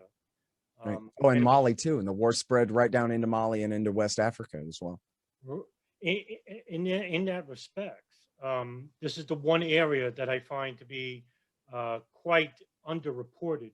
And it's something that I've come across on internet forums in regards to the progressive mindset regarding the Biden administration, the current Biden administration, and his relationship with foreign policy in the Middle East. You wrote in the book in chapter 10 about Syria, and I want to touch on this.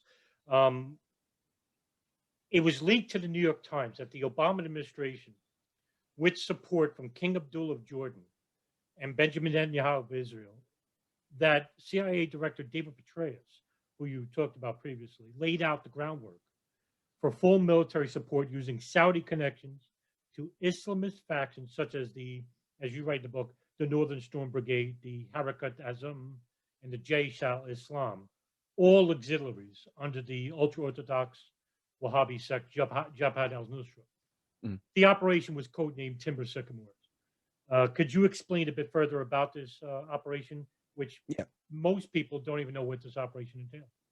Yeah, so it started in 2011. Timber Sycamore wasn't until 2013. The original authorizations for Obama were essentially for the CIA to coordinate with the allies and hold off on American weapons yet, but coordinate, and especially with this whole operation with the Qataris shipping weapons and men from Libya onto the war in Syria. Then after Benghazi in 2000, the Benghazi attack, not the fake hoax to start the war, but the 1 year later killing of the ambassador. After that, they called off, the Americans at least called off their participation in the Libya pipeline and instead started working on getting weapons from Eastern Bloc countries like Bulgaria and so forth. And so essentially the whole thing was being run by the CIA, working with the Saudis and the Qataris from the very beginning. And of course, the Jordanians and the Turks as well to the north and south of Syria as the staging ground for all of this. I'm not exactly certain when Israel began to intervene, but it's an absolute fact. And it's finally, after years and years of denials, it was finally admitted by their intelligence chiefs that not only did they provide money and medical care for wounded al-Nusra and other, Sunni side of the fighters, but that they gave them weapons and training and paid their salaries and ran their groups for years. So they were a huge part of it too. And essentially this is because the clean break strategy in Iraq backfired so badly and empowering Iran in Iraq. They said, we got to make up for that with a consolation prize in Syria. So now we're going to essentially hijack the Arab Spring and use it for our own ends. Al-Qaeda from Iraq, Al-Qaeda in Iraq, which had been decimated by the Sunni tribes in 2005 and 6, or well, 6 and 7, was resuscitated. It came right back to life again. They've been completely marginalized, not by David Petraeus in the Sunni awakening, but before that, and really, but by those same Sunni tribes.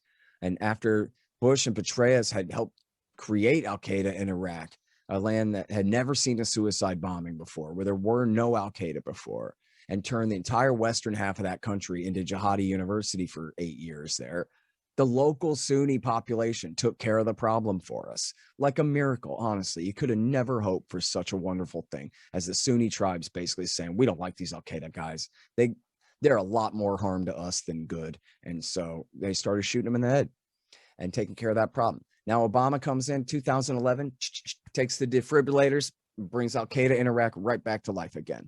They come across the border into Syria. On the Syrian side of the line, they're moderate rebels. On the Syrian side of the line, they just want democracy and peace and wonderfulness like everybody else. Now, if you ask Hillary Clinton or David Petraeus or Leon Panetta or any of the people involved in this policy, they will tell you, look, man, we know there were Al-Qaeda guys there. We weren't trying to back Al-Qaeda guys. Don't be silly.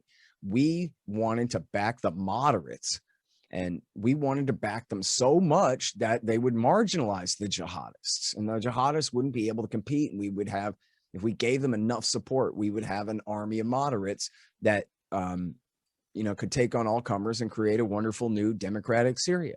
Except the thing is that they knew that wasn't true.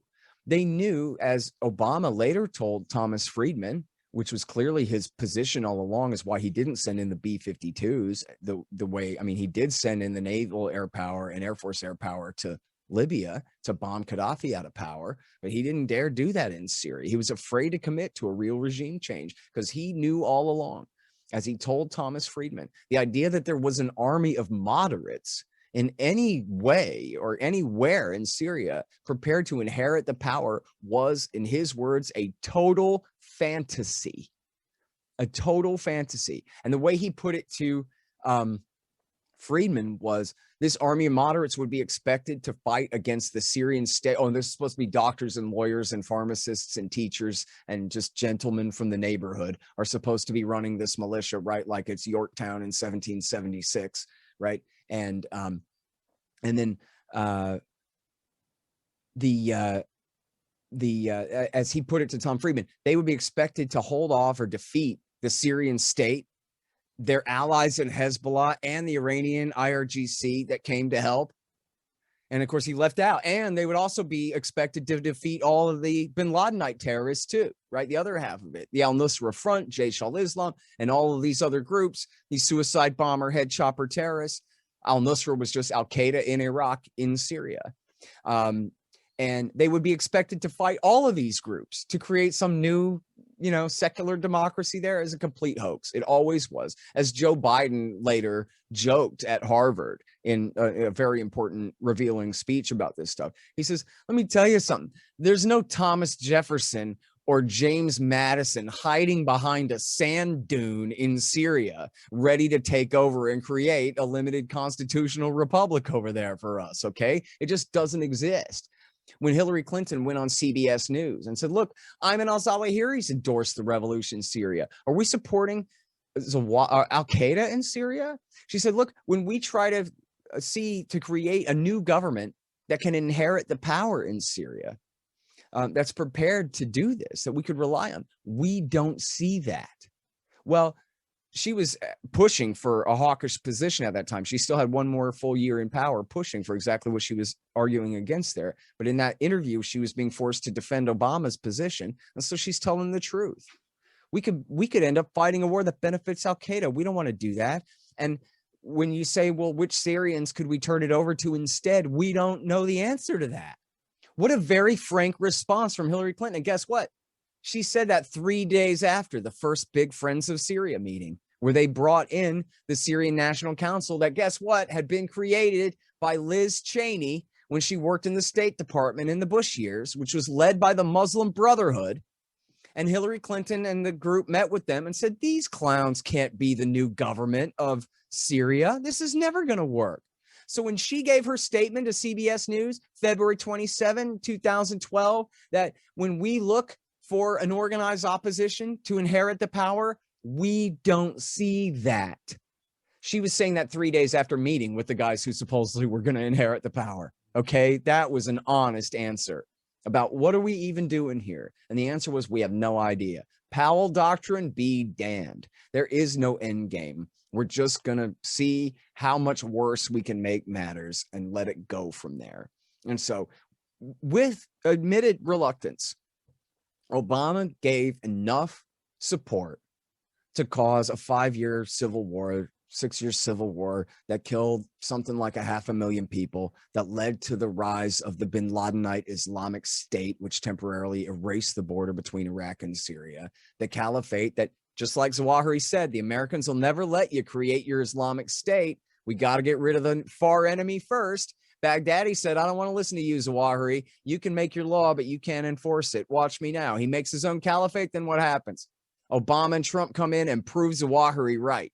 You can't create your caliphate until you're done getting the Americans all the way bankrupted and all the way out of the way, which again, of course, back then they only had 400 men and could have never dreamed of doing in a million years. It took Bush's Iraq War II and Obama's war in Syria to create the Islamic State for these guys. The Islamo-fascist caliphate of Glenn Beck's ridiculous propaganda of the Bush years and bin Laden's wildest dreams hiding in his attic. Where was he going to put his caliphate? There were nation states everywhere in the way.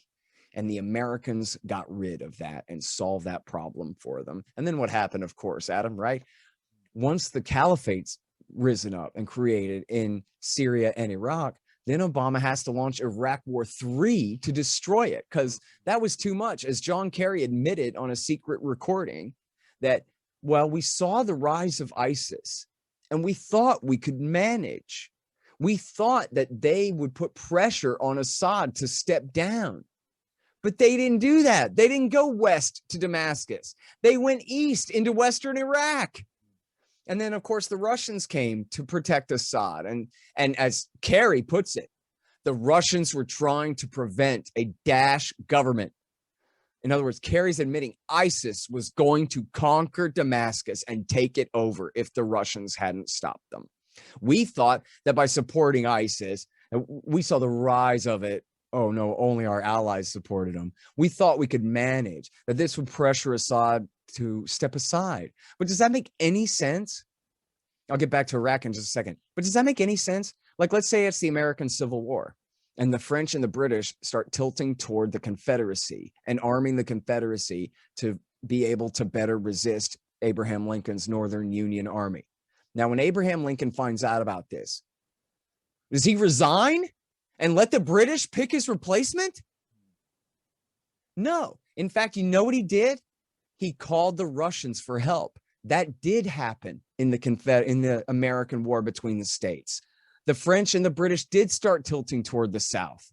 And Abraham Lincoln called the Russians, and the Russians sailed ships into New York Harbor and San Francisco Harbor to protect them from the Confederacy and to threaten full-scale war against the British and the French if they intervened any further on, or overtly on the side of the South. That's what Lincoln did. He asked the Russians to come and save him. Well, that's the same thing Bashar al-Assad did. I mean, imagine this. Imagine Abraham Lincoln resigning. Well, the British are backing the Confederacy. I guess I have to resign and let them pick my replacement now. Is that the most crazy thing you ever heard in your life? If the British had said that, well, you better resign now, that would have just been greeted with confusion and laughter. Like, what are you even talking about? That doesn't make any sense at all.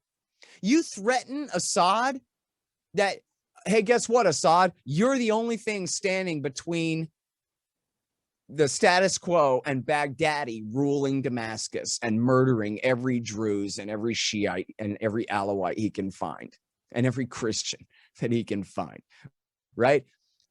So you better step down, dude. Huh? And then as Kerry says, he didn't do that. He did what Abraham Lincoln did. He called the Russians for help, and the Russians came in and saved him. But now, so this thing blew back, as Kerry was saying, it blew back further into Western Iraq. And at that point, then they had to launch Iraq War III. And then guess what? Of course, they took the side of the same Shiite government they wish they hadn't created in Iraq War II. Its Shiite army that David Petraeus built out of the Badr Brigade that he wished he hadn't. And the so-called Iranian-backed Shiite militias that are also allied with that same Iraqi government that Bush created in Iraq War II. And the reason we had done all of this in Syria was to try to spite Iran for winning the Iraq War. And now here we are fighting another war for them again in order to make up for the consequences of our previous intervention. And so, especially in the case of the Battle of Tikrit, I got quotes in the book of an Iranian on the ground saying, I got to admit, we couldn't do it without the Americans flying air cover for us. And I got Americans admitting that, yeah, it's true. We're basically flying as Iran's Air Force into Tikrit right now, working together. And so this is the whole reason they backed Al-Qaeda in Syria in the first place, was because they wish they hadn't backed these Shiite factions in Iraq War II. And now here they were backing them in Iraq War III again, in order to liberate Western Iraq from the Islamic State, and leading to the deaths of hundreds of thousands of more people. And including, when I say Iraq War III, that includes in eastern Syria as well, and the alliance with the Syrian Kurds to roust ISIS out of Raqqa and Deir ez-Zor and all of that. And so, and then now they even say over and over again, you remember 2018 and 19, Donald Trump tried to get us out of Syria. And in both cases, the government overruled him. And in both cases, it was clear. They cried, screaming bloody murder about the Kurds, but they didn't mean it. It was obvious. And you know, in the video series that we did about this, if you look at the Syria chapter, we throw out, you know, story after story after story after story from 2018 of Trump's leaving Israel in the lurch. Because guess what? Now Iran has more power and influence in Syria than ever before.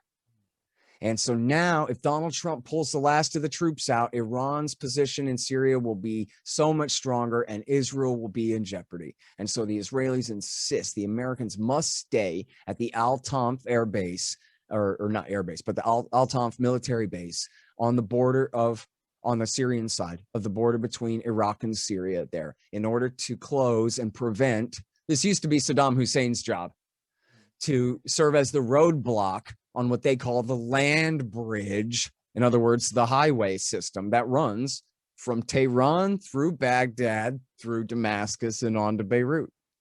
And since, as the Israelis and their partisans constantly put it, Syria is the keystone in the arc of Shiite power in the region, America must stay to play the role that Saddam Hussein used to play in blocking that arc of power. And until America got rid of him, because these very same pro-Likud Israel partisans said getting rid of Saddam Hussein would weaken Iran's position in the region instead of strengthening it, which completely has backfired and led us to this.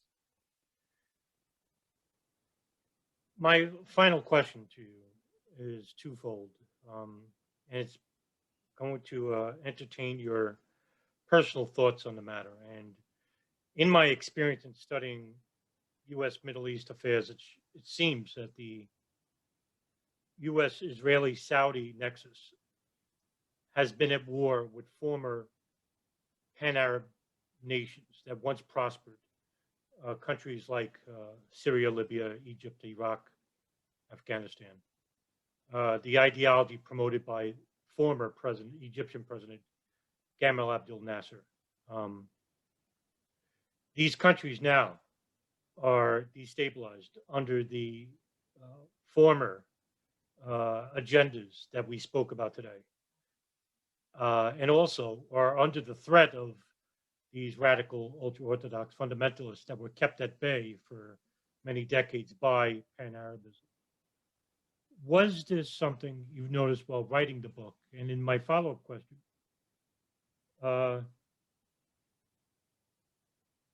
what do you hope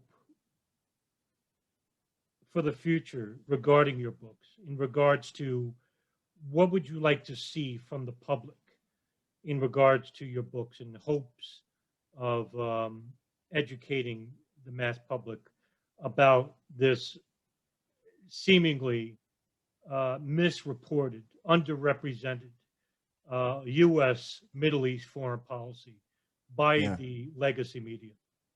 All right, well, I definitely have a lot to say about the second question there, but I'm not exactly clear on the first one. What exactly was the first one asking? Well, the first question basically is my what I see as the transformation of former pan-Arab states like Iran, like Afghanistan, Iraq, Syria, Libya. They were once prosperous nations, decades and decades in the early 20th century. These are now destabilized regions, which are now at the behest or the threat of radical fundamentalists. While writing your book, was this something that you noticed? Oh, sure. Well, yes, and I think mostly this is not deliberate. Now, I know that there are Israeli strategists in the past who have recommended a policy of just smashing all Arab states. This goes back to Jacob Zhabatinsky, one of the leaders, one of the founders of Zionism back 100 years ago and so forth. And then famously, there's something called the Oded Yanon Plan from 1981, which is completely bonkers, by the way. If you read it, it's a lot of fun. It's about how the Soviet Union is about to conquer the whole world, and Israel will be left alone in a region surrounded by Soviet-backed hostile Arab enemies, and the world will be descended into total darkness. And then at that point, the Israelis will have no choice but to, scatter all of their enemies into 1,000 little pieces and break all the nation states into warring little tribal statelets and so forth. But of course, that can all be a lot more harm than good, right? I mean, the Israelis have a perfectly good relationship with a stable dictatorship in Egypt and in Jordan. They could have negotiated in good faith with Syria all along if they were willing to give back the Golan Heights that they stole. As far as the Lebanese, I mean, there's no reason to think that Hezbollah has any intention whatsoever of building itself up into an army capable of invading and occupying northern Israel or anything like that. They have a defensive force, a deterrent force to keep Israel out. And so they could have peace with all of their neighbors. This could be easy, and it's true there's a lot of resentment about 1948, but at the same time, 1948 was a long time ago. And generations go by and it is a done deal. If they would only give the Palestinians independence on the West Bank and Gaza Strip, or give them equal citizenship and freedom within the Israeli state, and treat them as just regular citizens of a secular government, then so much of this controversy would just evaporate. It doesn't really have to be this way at all. The clean break was stupid. They should have gone with Oslo and better. They should have really given the Palestinians independence and tried to reach a peace with their neighbors in good faith. And, really listening to the Israelis and their partisans in this country has helped us screw up everything.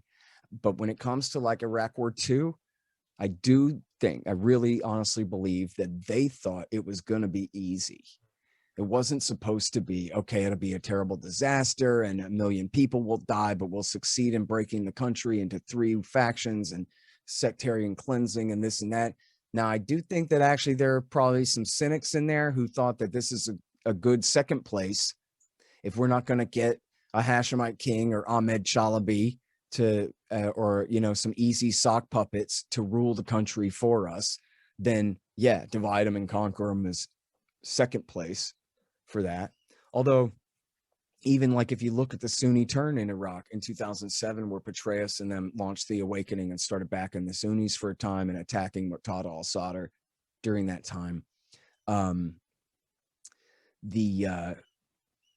Petraeus, I don't think that was like a cynical policy to like truly complete the sectarian cleansing for the Shia in a way. Like they're tilting back toward the Sunni at the same time. So they did complete the sectarian cleansing for the Shiites, but I'm just saying that doesn't seem like it lines up very well with a policy of trying to empower the Sunni Arabs, very well. But at the same time, Petraeus, I think, was being honest when he was telling the Sunni tribes that, look, I'm going to do everything I can to get the new government to give you guys jobs, to give you patronage, to give, to share the oil money with the tribes, to hire young men to serve in the security services and the police forces and all of this, and essentially bribe them into joining the government. The problem was he didn't have any leverage to do that. He'd already won the war for the supermajority, who didn't need us and had no need to compromise with the defeated 20% minority that they had already vanquished.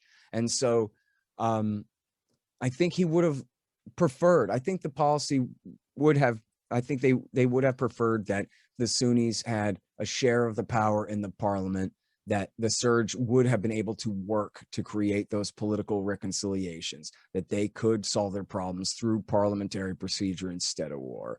But it's just a fantasy. It's never going to happen. There's no reason in the world. The Shia had no reason in the world to do, no incentive in the world, never mind having a good heart whatsoever, but and like good sportsmanship for, their vanquished, defeated countrymen in the Civil War or anything like that. But Petraeus had deprived them of the very last incentive to deal. At the time that they fired Rumsfeld in 2006, Rumsfeld was saying, let's take the training wheels off of this thing. Let's kick these guys off of welfare and see if they can stand on their own. If they're going to have a democracy, we got to have a little trial by fire here and see if they can figure out how to do this. Well, that was at the end of 2006. That was before Petraeus came in and finished the sectarian cleansing of Baghdad. That was when Petraeus essentially deprived them of their very last incentive to compromise, and then said, please compromise. And they kind of laughed him out of the room, and that was it. But I think it's probably not the case that was because the Israelis were behind that and saying, he, we're playing chess and we know all these moves and we're going to make sure this works well and all of that. I mean, again, when Sistani called for one man, one vote in January of 2004, that was it. That was it. The Israelis aren't in control at that point anymore. The Americans aren't in control anymore at that point. It's the Shiite supermajority in alliance with Iran are in the catbird seat. They get to dictate how everything is going to play out. And then look, the Iranian plan and their puppets plan in Iraq was not to lord it over the Sunnis. It was to kick the Sunnis out of the capital city, consolidate this strong federal system where they get Iraqi Shiistan from Baghdad down to Basra and over to Iran, and in alliance with the Kurds in the north, and screw the Sunnis. Let them burn in the sun, right? They had minor garrisons in Fallujah, Ramadi, Mosul, Tikrit, and some of these other towns, in the predominantly Sunni West. They weren't trying to enforce a totalitarian Shiite state on them. They just left them to burn in the sun. We got all the oil down in the south and up in the north, and we got the capital city. So what are you going to do about it? Nothing. But then, of course, that meant, and that was, Maliki's government, especially Bush and Iran's compromise prime minister. And then that, of course, meant that Western Iraq was wide open for the taking by the Islamic State. Because if the Shia aren't going to rule over them, and the Ba'athis aren't allowed to rule over them, and the tribal leaders aren't allowed to create their own kind of separate state there, and the Sunni tribal chiefs in the parliament can sit in the parliament but have no real power to deliver for their people whatsoever, well, you have what they call a power vacuum, a massive one. And it was one that then the Islamic State guys were able, after Obama took their side in Libya for 4 years, were able to consolidate and grab for their own. And so anyway, I forgot what the question was. No, the question was where we. Oh yeah, it wasn't. I don't think it was deliberate. I don't think it was deliberate. Like, let's just all smash them. But okay, so like take Syria for example. At the end of Iraq War III, they have a situation where they essentially admitted Obama was too afraid. Trump had no interest in truly overthrowing Assad and seeing what happens next. But we can't just let them win either, can we? So our friends, the Turks, keep and protect the Al-Qaeda guys in the Idlib province in the northwest, and the Americans occupy the east in alliance with the Syrian Kurds to really prevent the Syrian Kurds from making a separate peace with the Damascus government. and to occupy the wheat and the oil fields. In other words, the food and money fields for the country, to keep them as part of this massive economic war and sanctions regime against them. They've still got the Kurds. I don't know if they're really ruling over Raqqa, but at least they rule it from the outskirts, which is an Arab town far south of traditional Syrian Kurdistan. So we're just picking a bunch of fights for the Syrian Kurds to have to deal with later when we eventually finally do leave. And so, you know what? It sure looks like now they're settling for, keep them under sanctions, keep them broken up in small pieces, keep American troops in the East just to keep it out of the control of the government in the West, in the case of Syria. And, I think it certainly has worked out in a way that Oded Yanan would recognize as not too far off from what he was going for, whether that was really what they had in mind or not. I'll tell you what, man, you know how the worst son of a bitch in the world on Twitter is Joshua Marshall from the Talking Points memo? Don't you hate that guy? He's just the worst, okay? But I'll tell you what, man, he wrote this article way back when called Practice to Deceive. And he has quotes. In fact, I think I neglected to quote this in the book. This should have gone in the book. Now that I think about it, I put him in the appendix. But there's a quote. I'm almost certain it's in Practice to Deceive, where Richard Pearl or one of these guys says something to the effect of, and you know what? If it doesn't work out and it just leads to chaos and disorder, well, then that'd be okay too. It's kind of the default position there. Where did you, in writing these books? I'm sorry? Latest book, in writing your latest book. Uh-huh. Oh, yeah. What am I going for with that? Yeah, sure. Yeah. I'm trying to end the wars, man. I in Fool's Errand, the first book, it was chapter 2 of this book that got completely out of control. It turned into a whole book, and probably at State College, it could have got me a PhD, like not a really fancy one, but like there's 1,300 citations in there. It's complete overkill on the proof of everything I claim in the Afghanistan book. In this book, I didn't use any footnotes at all. In this book, I put sourcing in the text wherever I think it's really necessary, but otherwise it's written from the tone of, trust me, believe me now, know it later when you look it up, double check my facts, email me if you can't find it, I'll help you. But instead of bogging you down with numbered footnotes throughout the text, I decided that, and instead of bogging down and writing 300 pages about each war, I decided that what I would do would be to try to tell as much as I think you really need to know, but not more, about everything. The Iranian Revolution, the Iran-Iraq War, Iraq War I, Iraq War 1.5, and the rise of Al-Qaeda, and then Afghanistan, Iraq, Somalia, Pakistan, Libya, Syria, and then Mali and Yemen and the rest, everything. And do it in a way where you can kind of come with me on, here's where we started with Jimmy Carter. Here's how one crisis led to the next, led to the next, led to the next intervention, all the way through. And here's why we're doing what bin Laden always wanted us to do, by bogging ourselves down in these goat rope affairs, as Jeff Huber called them, and getting nowhere.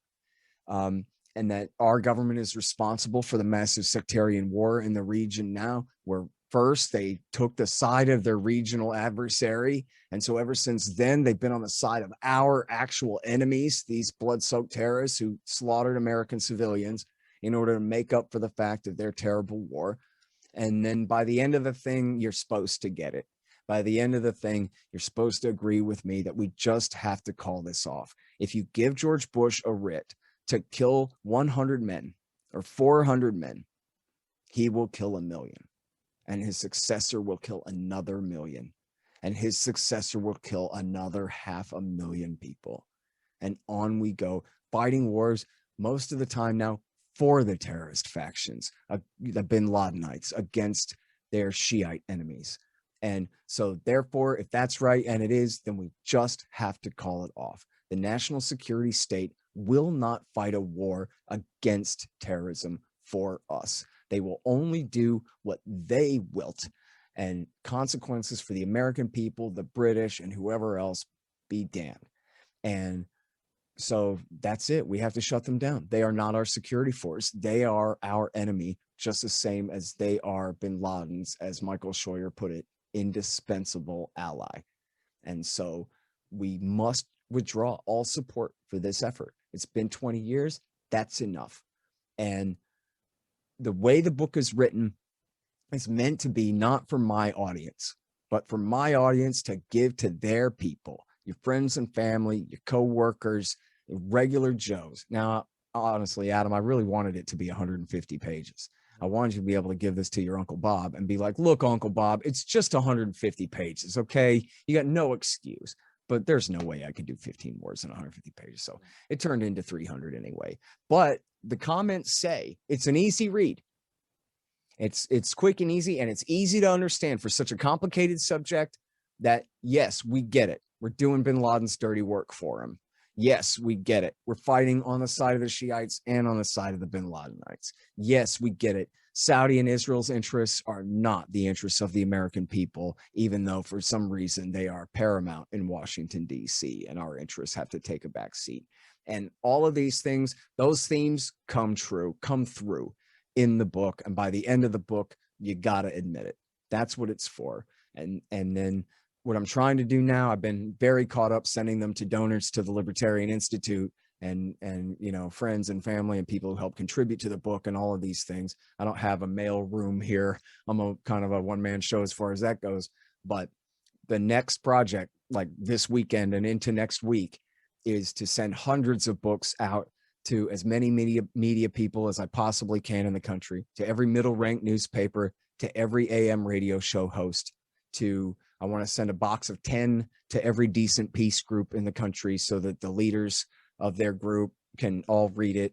And, you know, maybe the 6 best congressmen and their staff, and, you know, anything I can do, any ideas other people have for how to promote this book. You know, the Institute, my nonprofit Libertarian Institute, we have boxes and boxes of books that we bought for just this purpose of promotion. And we don't have a big marketing department or anything like that. We're not going to be able, you know, it's on the Barnes and Noble website, but it's very unlikely it's going to be in Barnes and Noble brick and mortar stores across the country and that kind of thing. It's you know, published by my little old institute. It's available on a lot of different websites, but we essentially need grassroots help from everybody who's interested in this and trying to push this, because at the end, sorry, my long answer, what I want out of this book, Adam, I want people to say, you know, there's this new book out that says that we don't have to do this. It doesn't have to be this way. It never did, and we could just quit. Here it is. It's blue. It's called Enough Already. Have it. It's 300 pages, but it's an easy read. You'll kill it in 2 days, and you'll be good, and you'll be set. And then pass it on to your buddies. And that's what I really want. I mean, as an economist, I'm a great anti-war guy, right? But essentially what I can attempt to do here is move the margin a tiny little bit, right? That empire weakens America. Empire doesn't strengthen America. Empire is murder suicide. Empire is what is wrong with our society. It's the worst thing about us, and it's what causes so much of the economic problems and all of the rest of the dissension, the militarization of our police, and all of the things that are causing the worst social crises in our society is because we abandoned our republic to embrace world empire. And it's just got to stop. There's no reason to believe in it. The fact that you and I are having this conversation in March of 2021 means that I'm right and everybody who disagrees is wrong, period. How in the hell can it take 20 years to kill 400 men?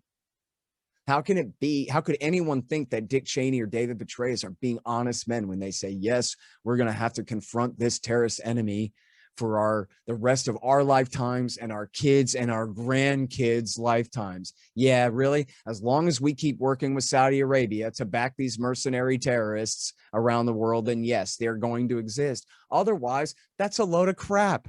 Otherwise, look at a map. The world is covered in nation states. That means a monopoly on violent power. That's why there was no Al-Qaeda in Iraq before America invaded, because if there had ever tried to be, Saddam Hussein would have killed them. Look at what happens when bin Ladenites poke their head up in the Gaza Strip. This has happened like 5 times.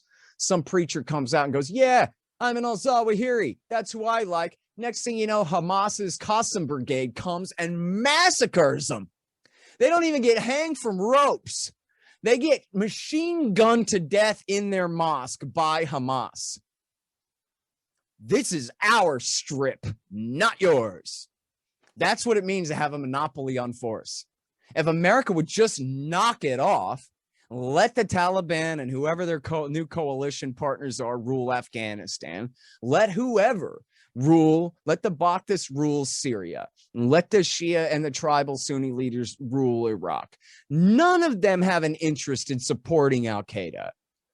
The only groups that have an interest in supporting al-Qaeda are the Saudis when they know that the Americans are there to clean up their mess and they want to use them against their enemies like the Syrians. But you think the Saudis are going to tolerate al-Qaeda guys coming home to Saudi Arabia? They're terrified of these guys. They treat them just like this Shia and crucify them in an instant if they have to, or find another war to send them off to somewhere else. But without the Americans involved, and from 1979 on, this has been an American-Saudi joint condominium here supporting these terrorist groups with the very early days of the war on terrorism. I guess the first couple of years of Obama as the exceptions. The rest of the time fighting for these guys all along, all through the 80s, all through the 90s, and through most of the 2000 teens, and up into this day where they're protected by our allies, the Turks, where Biden just scored a goal on behalf of ISIS in Syria 2 weeks ago. A minor one, but symbolically important, right? For who's fighting, who's zooming who here, as Aretha Franklin would say.